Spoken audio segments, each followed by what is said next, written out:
I mean, Pony, what do you think? I don't care about the game like you.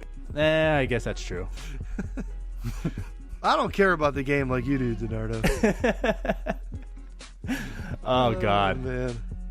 Yeah, I'm with you. Like, that could happen. The thing that's going to get me, though, okay, that's what I'm saying. Like, there's so many options. I'm not going to be the person that's, if they don't sign a shortstop and they roll with Gonzalez, that's it, I'm done. I'm not going to be the person that, if they don't sign a fourth outfielder or a guy that played right field at the beginning of the season, I'm done. Everyone needs to evaluate what they do this offseason when the offseason is over. If there is a plan, which I'm sure there is to an extent. Now, of course, there's going to be plan A, B, C, D, all the way down to double Z, I'm sure. But if there is a plan, let them execute it first, because that's what I'm getting at. When everyone last year thought the Brewers need to get starting pitching and they just avoided that whole thing, right. You can easily look at them and say, what are you doing? What are you doing? Oh, my God, what's going on here? We need starting pitching. What are you doing getting Yelich? What are you doing getting all these outfielders? Lorenzo Cain. What's going on here? And look where they went. So I'm not saying we're going to blueprint that, but it makes some sense to agree. If the value isn't where you need it, like why go out there and get an Alex Cobb for all this money when it's going to be worse than what you already have out there? Just because you need pitching doesn't mean you just have to get what's there. Right. So that's like the same thing. Like this middle infielder, market isn't that talented. So why invest money into it when you're not going to get the return that you need? Invest somewhere else and get it. Yeah. So just be patient this whole offseason. I'm telling you, it's probably going to be crazy, and I hope at the end of it, it's still not crazy. That's been the problem. And look at this trade. I mean, nobody saw a trade like this happening, and I mean, it's not a trade that I don't think moves the needle one way or the other. But it just goes to show you that who knows what's coming down the line with trades. I mean, you could pick up a shortstop or second baseman or whatever. And like you said, we talked about the free agency, like you mentioned just now. And yeah, why go and force a shortstop like Iglesias if, there's really nothing out there. There's really not a great somebody that could hold, you really want to rely on for more than a couple years. You're saying, there's not a whole lot out there. So, what if Iglesias' value now just starts skyrocketing because that's plan B on everyone's list? Right.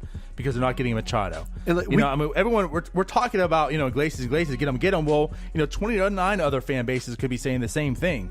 So if his market just starts skyrocketing because he's what's left, then I don't want him. I don't value him as a really good. I want him because he's probably going to be cheap. So we can get someone that can get us over, get us to Cole Tucker possibly, and then we can spend the rest of the money we have on other things that can make us really good. And we mentioned Donaldson, for a couple, months back and for multiple weeks about, going to get him for some kind of 2-year deal. Well, now projections come out and Donaldson's basically the third best projected hitter in free agency behind Machado and Harper. And it's I'm hearing teams, he's going to get a 4-year deal now and a 5, and it's we're out. Yeah, and that's what I mean. If we're sitting here saying we'll do Donaldson for a 2-year $30 million deal or 2 years 40, well, there's probably other teams going to give him a 3 or a 4-year deal. So it's yeah, but Donaldson does present you that if you did go out and sign him, he's a risk, but he's also, if he hits, he's an MVP type player. So he's good with the glove and the bat. But I think with the Pirates now bringing back Gung as well, you basically you have 2 third basemen on the roster. So I don't really see Donaldson, especially he's going to get paid probably. Yeah, it looks it. So, all right. So we looked, we talked about Luplow and Moroff and how much they just, numbers wise, they just didn't show it, in the limited time that they had with the Pirates. And, do you want to go through the 2 prospects they picked up briefly? I do a little bit, yeah, because I think one is intriguing. Thomas and Mendoza. Yeah, so Dante Mendoza, who was a 12th round pick out of the 2017 draft by the Indians, so just 2 years ago, and was in rookie ball, pitcher, right-hander. And then, I don't know, do you want to try to pronounce this first name? Tajna? Bless you. Tajne Thomas? Tajna? Tanaj, I'll probably say. Tanaj Thomas. From the Bahamas. Hey. From the Bahamas. Yeah, that never happens. Right-handed pitcher, international free agent. And, rookie ball. He was in Dominican League. Then he's in the Arizona Fall League right now. Speaking of the Arizona Fall League, Cole Tucker, Will Craig tearing it up. Yes, they are. So there you go. Yes, they are. Though it is the fall league, and it's been 17 games now, 18 games now. But still, it does mean something. And Thomas was the Indians' 30th top prospect, so right on the edge there, that top 30. And then I don't think Mendoza was ranked on there, but not much. But fun fact: so Dante Mendoza, you know who his cousin is? The Mendoza line. No, not quite. It's not Pedro Alvarez. It is Zach Britton. Oh, okay. So there's some hope, right? I mean, maybe he talks to his cousin and gets some pointers. Yeah. Hey, I don't know anything about Pittsburgh because I'm in rookie ball. But hey, they just traded for me. Why don't you sign there and I'll see you in 6 years? Yeah, there you go. And then again, if Britton's still there in 6 years, I don't know. But yeah, so Mendoza is the cousin of Zach Britton. So maybe there's some bloodlines that's going to help us. But no, Thomas is the one I spoke of that intrigues me. I mean, he was, like you said, from the Bahamas. He was signed as a shortstop. Didn't go too well. They moved him as a pitcher. So here's the thing. Like, when you look at his numbers off the bat, I mean, the numbers don't look good, right? 2017 in rookie ball. It's rookie the ball. Numbers weren't good. Last year in 18, albeit just 19.2 innings, like a 4.58 ERA. Like, the numbers weren't good. But think about this. Like, he's brand new to pitching. This is all brand new to him. So when you think about that curve, what he brings, though, Ryan, that guy throws like 99 miles an hour. High strikeout, high with a control problem. What? Really? But, I mean, he's 19 years old. He's 6'4". He throws he basically throws 100 miles an hour. Right. I mean, he struck out 12.36 batters per nine as a brand new pitcher. Well, a year into pitching. Right. Think about that. What if this guy could improve? And then, I mean, Neal's done a fantastic, say what you want, but Neal's done a fantastic job of finding relievers. And finding maybe this talent, can add to the list. And he's young. You can develop him. Maybe he's going to be something in that bullpen later down the line. And he's projected. I mean, right now he's projecting as a starting pitcher. He's been starting, which most pitchers do at the low levels of the minors, sure, and everything. But he looks like to be the kind of the key and out of the two pitchers that he's the more projectable pitcher. A lot of people, I heard some people saying, Hearn 2.0 is a right-hander. So you trade two guys that, like you said, Moroff probably was going to be a roster crunch. You pick up a utility guy for the majors, and then you pick up a couple pitchers that are, they're lottery tickets at this point. We've talked about this in the draft. But and think about it. Things like that. So for two guys that you really don't see in your short-term or long-term plans, and you get a guy that you're going to need. I mean, you need an Erik Gonzalez on this team regardless. You wish that he's better offensively, but you need that type of player. And then, two lottery tickets. I mean, two guys who, what if you're looking at this, 8 years down the line, you're like, holy shit, we traded Max Moroff and Jordan Luplow and we got Thomas. It's almost like the same way we're looking at the Vasquez deal. Like, wait, we traded for O'Neill Cruz. We traded, yeah, there you go. Well, it's a position player, but still the same thing. It's like we traded this for that? Really? So I'll take that. I'll take that. That's what I was saying, about Nova. If that trade were to happen, that's the type of player I wanted for Nova. Some lottery tickets. Because you're not going to get a high floor guy for a guy like Nova or a guy like Moroff or Luplow. So get some lottery tickets, and if one can become really good, then bang, you did really good. So what do you think about Pony? I mean, with Thomas, what do you really think about him? And so you can give me spin rates, Tim, but the stats say otherwise. Jesus. All right. Pony's not loving it, but well, that's good. Because his takes there go. You go. Oh, his takes go. Right. So Thomas is our ace. Freezing cold takes. What did Thomas wasn't freezing cold takes? The guy said he's been calling him Skip. They know Skip Pony. Yeah, I think honestly right now, any game that's on, I think they just look at Pony or Pony to Bayless. see Pony Bayless, that's what it was. if he made a projection on him. Skip.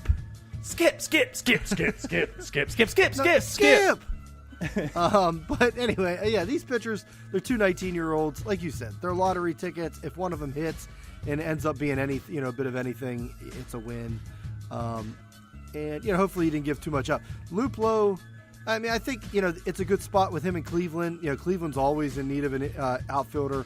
Chisenhall, he was always injured. Now he's a free agent, and Tyler Naquin and they Brantley's a free agent. So the Indians they got some outfielder openings. So maybe Luplow gets a shot there, and I mean, I think Luplow could be fine. It'll be interesting to see what how I think it was a good trade on both sides. Right. I do. I think it was a good trade because it filled our need and it fills their need, right? Like you said, like they need an outfielder.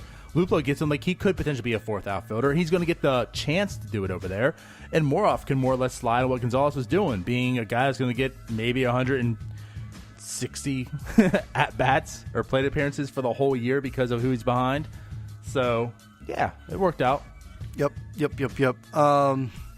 And I was going to say, I was like, maybe a segue as we talk about Erik Gonzalez's projections, his steamer projections for next year. He's projected 5 home runs, 255 batting average, 291 on base, 377 slugging percentage, and 80 WRC plus, with a 0.2 wins above replacement, which is only on like 280 some at bats. So essentially, what you're saying is he's going to be at Jordy Mercer, who just gets better and better every year, right? Basically, these are okay. These are half seasons, so double those totals. So yeah, if you want to do them for a full season. Well, also considering those are all averages, you can't double your 291 on base percentage. I wish it's how it worked, no, Ryan, but he's still going to have those numbers. Yeah. Pablo's projection. He's projected for 714 OPS, 95 WRC plus. So, but they only got Pablo down for 21 games, 89 plate appearances. So. It might be a little more than that now that we talked about this Luplow deal and everything. But yeah, do you want to dive into some projections here? I know we started. Well, let's do it. We teased it last week. Yep. Let's talk. I know last week we said, we basically all we did was tease is like, what was your worst projection, which we both agreed. And as a matter of fact, just put out there, Evil Neal even said, Evil Neal, who hates Trevor Williams, he hates him. He hates Trevor Williams. What an evil man. Said that that's kind of wonky, but yeah, like right. Trevor Williams, 4.72 ERA. I think he could do better than that, but I don't know. Let's start with we want to do with the batters first. Yeah, sure, that's good. I guess we can just start out. Starling Marte, probably no shock to many, but to few. Has he been good? Starling Marte is a disappointment. Some might say. Right. Some might say a liability. He's projected to lead in WAR 3.4. Do Starling things, 280 average, 330 on base, 111 WRC plus. What do you expect from Marte? Let's just put it this way. The season he had this year, are you expecting less, about the same, or more? I mean, I'm going to always expect more from him. I mean, it's, 20 home runs. I mean, he didn't have a bad year. He was above average with the bat. The defense is there, so that's, I think that's kind of why, he's going to, it's not surprising to see him leading in like the WAR projection because of the defense and everything.